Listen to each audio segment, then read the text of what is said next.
We've already learned that the United Nations Convention on the Rights of Persons with Disabilities has introduced some key concepts, including that disabled people have the right to exercise their legal capacity on an equal basis with others, and that decisions should be supported with respect to a person's will and preferences. There's two more key concepts that we'll discuss now. The first is that state parties have an obligation to provide the supports that a person needs to be able to exercise their legal capacity.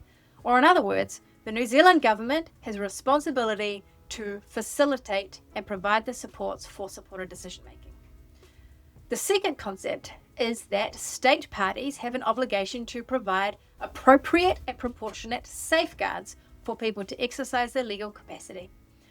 What are safeguards? Sometimes this word has a negative connotation because people think about it as wrapping somebody in cotton wool, then bubble wrap, then tucking them in a safe corner, closing a door, and making sure that nothing bad can ever happen to that person, without realizing that you've just done something bad and introduced harm.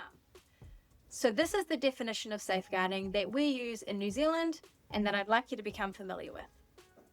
Safeguarding is a range of activities and responses that promote and protect rights, well-being, and culture, and prevent, eliminate, or reduce harm, abuse, and neglect. The most important word in that definition is the little word in the middle, and. Because if there is a response that is only promoting rights, well-being, and culture, but is not eliminating harm, abuse, or neglect, then that is not truly safeguarding.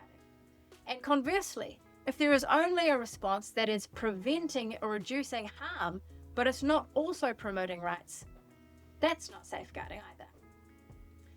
When thinking about what safeguards should be introduced, we want them to be appropriate and proportionate.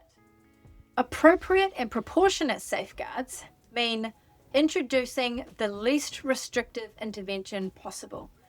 And it means prioritizing the person's will and preferences to the greatest degree. Sometimes a person's will and preference might be to do something that might have a negative outcome. This is okay. People have a right to make poor decisions too, because those are often the decisions that we learn the most from.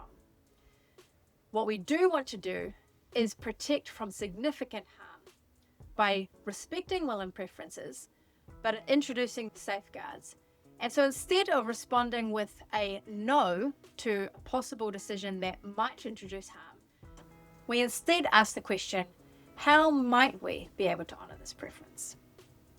Supported decision making is fundamentally a safeguarding activity because it is about promoting rights, well-being, and culture, and the supports that are alongside ensure that it does prevent, eliminate, or reduce harm, abuse, and neglect.